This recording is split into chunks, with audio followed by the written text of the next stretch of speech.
Boa tarde, meninas do quinto ano, como é que vocês estão? Todo mundo bem? A gente não vai continuar com o assunto da região sul, porque são aspectos mais culturais e a gente um dia saberá quando viajarmos para a região sul, tá bom?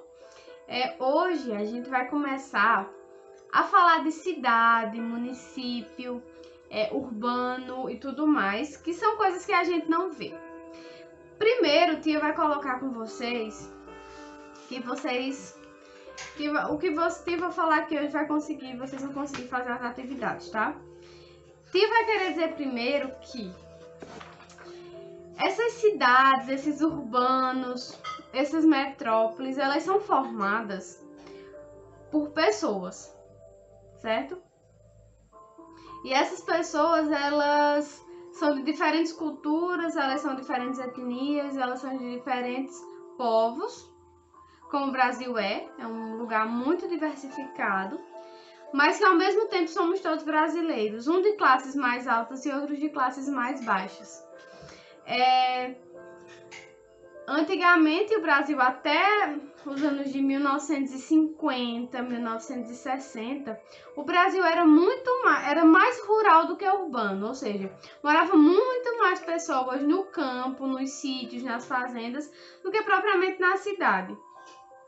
Mas com a chegada da Revolução Industrial, muito tarde aqui no Brasil, foi que foi se estabelecendo as cidades, as grandes cidades, as grandes capitais, as grandes cidades litorâneas, as cidades do interior foram se estabelecendo, tá?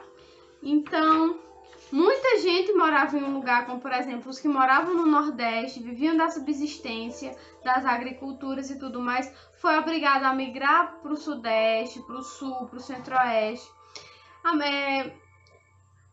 Pessoas que moram no Norte, aqui do Nordeste, do próprio Centro-Oeste, migravam muito para onde o desenvolvimento estava chegando.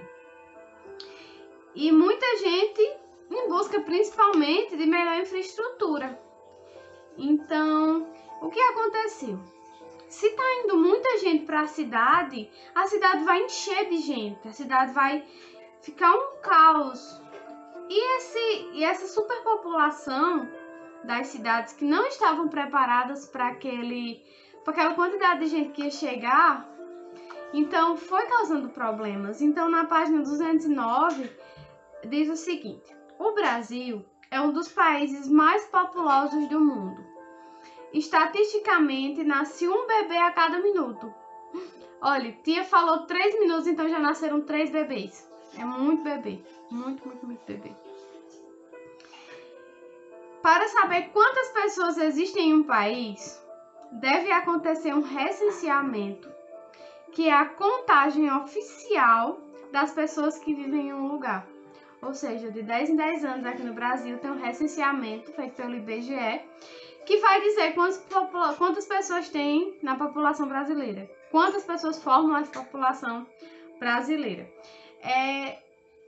A gente teve em 2010, Tia se lembra, a grande maioria de vocês nem era nascido, mas iria ter novamente agora no ano 2020, mas por causa da pandemia não teve.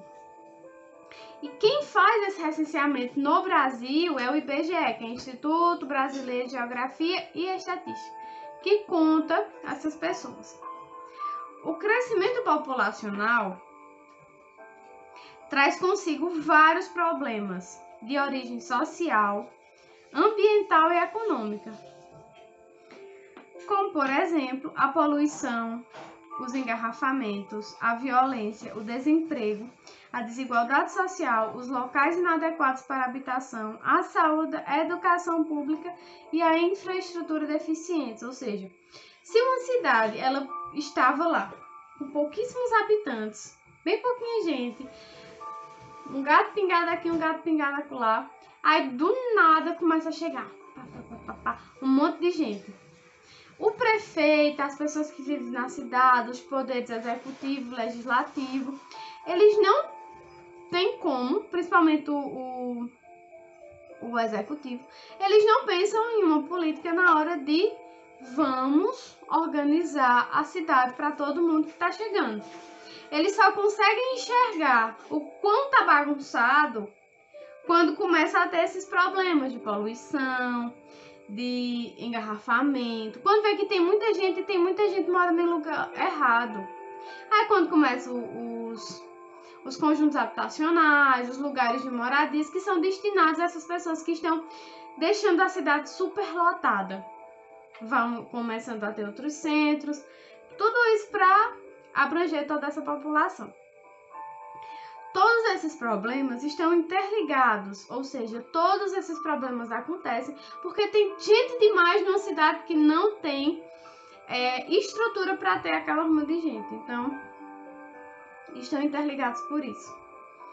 Por exemplo, por isso, existe uma necessidade de implementação de políticas para a solução deles e para melhorar a qualidade de vida da população das cidades. Ou seja, vai acontecendo políticas públicas para ir melhorando isso, tá? É muito importante compreender que os espaços urbanos e cidades, apesar de serem comumente usados como sinônimos, podem significar elementos diferentes. Ou seja, o primeiro é constituído pela concentração de terras ligadas entre si, ou seja, os bairros, as ruas, os distritos, os municípios, né?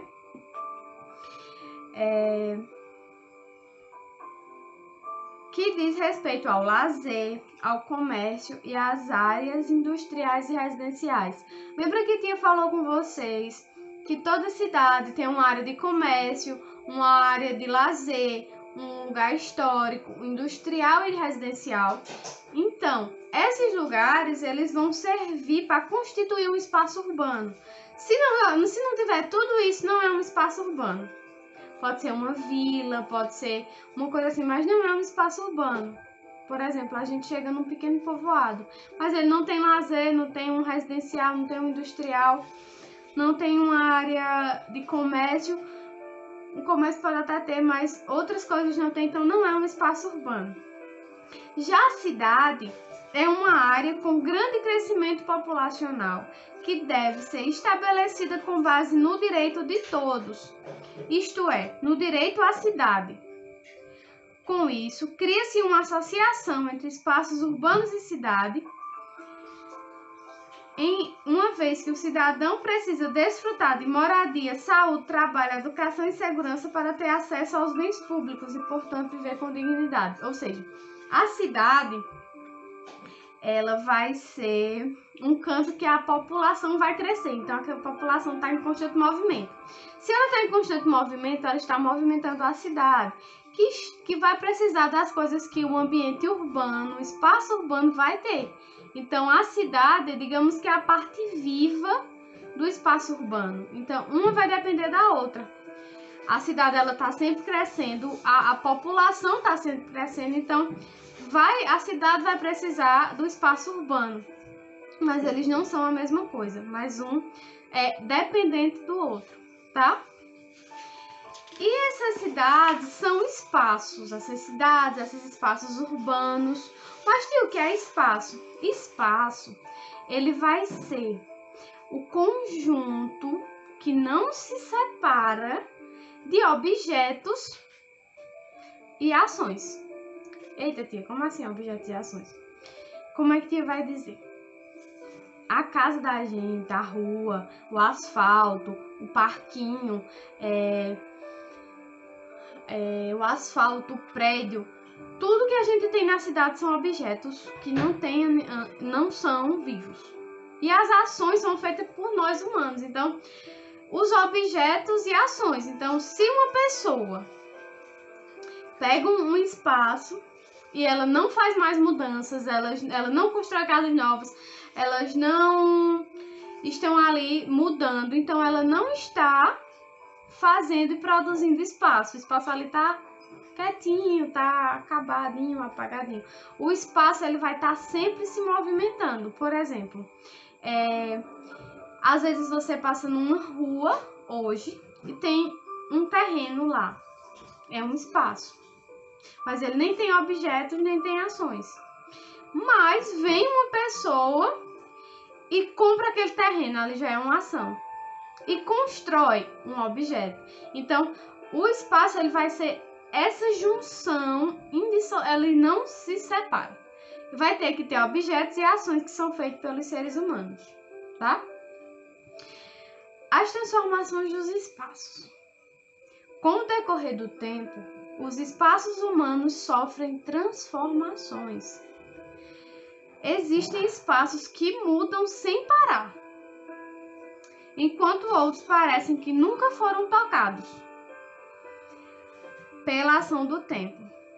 O que define e motiva essas transformações são as necessidades das pessoas que ocupam esses espaços e promovem as mudanças em um determinado momento.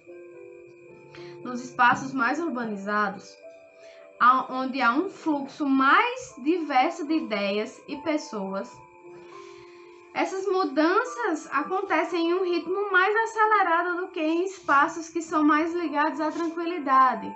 Esses espaços são os que Tia falou, são os que você acha que nunca vai mudar, mas já mudou em algum momento. Na cidade, um prédio de apartamentos que foi construído há 10 anos pode ser derrubado amanhã e dar lugar a um shopping novo em folha.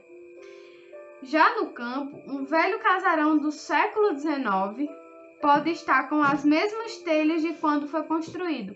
Ou seja, existem lugares que o espaço ele vai estar mais tranquilo, mais parado, vai ter objetos, mas não vai ter tantas ações. Já na cidade, no urbano, no espaço urbano que Tia falou, ele vai mudar muito mais rápido do que em qualquer outro lugar. Então, o espaço urbano, ele é muito mutável, ele se transforma muito rápido ou vai se transformar muito devagar, tá? O espaço, além do mais, ele vai contar uma história. Como assim, Tia, vai contar uma história? Será que na rua do SCE, um dia que vocês passarem quando estiverem maiores, vocês vão olhar para o prédio e vão dizer: eu estudei nessa escola. Ali é um espaço que está contando uma história. A história de quem? Da escola ali que ensinou a diversos estudantes, tá? Observando os espaços e sabendo quem promoveu mudanças nele, podemos entender a história do local. A história do SCE é ter formado alunos como Ítalo, Pedro, Neto, Juan, Ravi e diversos outros estudantes que constituem esse espaço e que contam a história daquele lugar, daquele espaço ali do SCE, por exemplo, tá? Saber como as pessoas vivem em outros tempos, viviam em outros tempos e perceber melhor como é a dinâmica do lugar nos dias de hoje. Será que onde foi a USCE um dia daqui para frente ainda será? Será que se transformou em outro canto? Para fazer essas observações, podemos usar mapas antigos, fotos aéreas ou de satélite da paisagem e fotografias tiradas pelas pessoas nos locais. Vão ter fotos de todos vocês no SCE, mas será que daqui para frente será a SCE ainda? Será que a SCE não foi para outro lugar e ali vai nascer outra coisa? Entendeu? Vai mudar aquele espaço? Analisando esses elementos, podemos perceber que a paisagem a qual estamos acostumados nem sempre era igual desde o início. Podemos ver que em alguns lugares a avenida principal começou como uma estrada de barro que existia uma praça onde hoje existe um estacionamento que mesmo nossa casa era só um terreno vazio até 10 anos atrás. Os espaços carregam consigo sua história, com suas paisagens naturais, suas fontes, suas praças, seus lagos, seus rios, seus casarões antigos, suas estações de trem e seus prédios de apartamentos.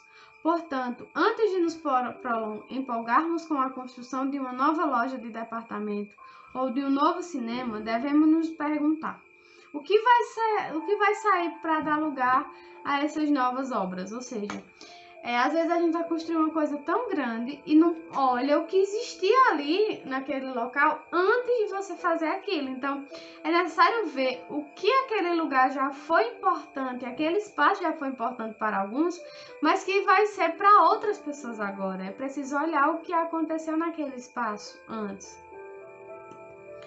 Os espaços carregam consigo sua história, com suas paisagens naturais, suas pontes e suas praças. Aqui, o que vai sair para dar lugar a essas novas obras? A cidade precisa mesmo de uma nova loja? O espaço antigo não pode ser realmente reaproveitado e usado a favor da sociedade? Não devemos ficar presos no passado, negando o presente em detrimento do futuro e proibindo qualquer mudança nos espaços. Porém, devemos sempre levar em consideração que quando a paisagem local é modificada, destruída ou simplesmente desprezada, a história ligada a ela corre risco de desaparecer. Ou seja, se a gente olha para um espaço e diz, vamos derrubar uma casa antiga, histórica, um local, aí a pessoa olha e diz, sim, mas como é que a gente vai contar a história desse lugar mesmo se não temos nada para mostrar? Então, por exemplo, o centro de Campina, ali perto da ECE mesmo, ali na Catedral, ali conta uma história, a história de como Campina Grande se iniciou, quando era Vila Nova da Rainha, que é o primeiro nome que Campina teve. Então, ter aquela igreja, ter a prefeitura, a Câmara dos Vereadores, que são prédios mais antigos, ali a Maciel Pinheiro, aquelas ruas, elas contam a história de uma Campina Grande que já foi menor e mais pacata. Então, os espaços, eles vão contando essas histórias, tá? E essas cidades que antes eram vilas, que se transformaram em cidades, agora elas podem se transformar em metrópoles, com mudanças de espaços, né, nos espaços que existem. Então, a metrópole é uma palavra de origem grega, a junção da metra, mãe, ventre, e polis, que é cidade, a cidade-mãe. Pode ser interpretado, ela é usada para designar grandes cidades, que exercem enorme influência nas regiões em que são localizadas. Por exemplo, Campina e aqui na Paraíba nós temos, não metrópoles, mas cidades muito importantes para todo o nosso estado. Né? No caso, João Pessoa, Campina Grande, Patos, Souza e Cajazeiras, que são cidades distantes, mas que têm as suas importâncias, tá? A região metropolitana é o conjunto de cidades que são ligadas entre si, seja fisicamente, seja pelo fluxo de pessoas, serviços e produtos. São importantes centros que têm grande importância econômica, política ou cultural dentro das redes urbanas em que estão inseridas. Ou seja, nós que moramos em uma cidade como Campina, ela é uma cidade polo. Ela pode não ser uma metrópole, mas a região metropolitana de Campina Grande, ela vai estar, ela é ligada, ela é dependente de Campina, porque muitas coisas não existem em Campina, não existem nessas cidades menores, mas em Campina vai estar lá existindo, tá? Então vai existir uma hierarquia urbana. Lembra que Tia falou que urbano é onde tem o médico, o lazer, o comércio, os serviços, é a parte urbana, e a cidade ela é construída pela população e pelo uso dessa parte urbana, lembra? Pronto. Quanto mais uma cidade oferta bens e serviços, maior sua influência na região em que está inserida e mais importante ela se torna na rede urbana. Exemplos de elementos que aumentam a importância de uma cidade nesta rede são grandes universidades, centros de tecnologia e pesquisa avançados, aeroportos com conexões de voo para o exterior e etc.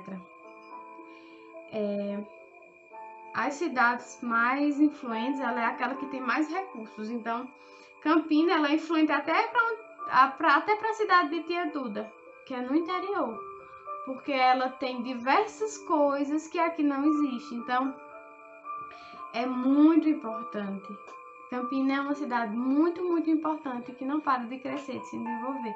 É um espaço urbano enorme, um município muito importante, tá?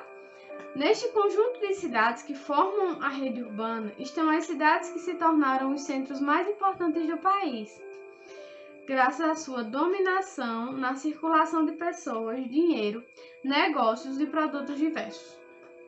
O órgão que determina a hierarquia urbana é o IBGE. A gente tem aqui no Nordeste metrópoles, a gente tem centros regionais como João Pessoa, Recife, Maceió, Aracaju, Salvador. Temos metrópoles nacionais como Fortaleza, a gente tem aqui no Nordeste, Salvador, Belo Horizonte. Metrópoles regionais como Goiânia, Campinas, muitas cidades.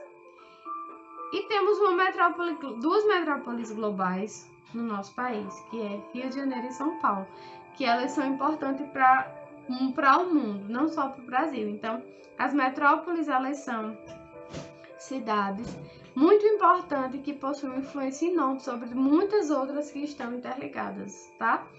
E elas são formadas por espaços que se modificam para se tornar o que são. São espaços com objetos e ações, tá? Um cheiro. Até semana que vem. A atividade de vocês estará no Google Classroom daqui a pouco. Fiquem atentos que vai aparecer, tá bom? Um beijo. E se não, eu tinha percebendo que se a visualização diminuir, tia vai também diminuir os pontos, tá? Tia vê quem assiste e quem não assiste às aulas, tá?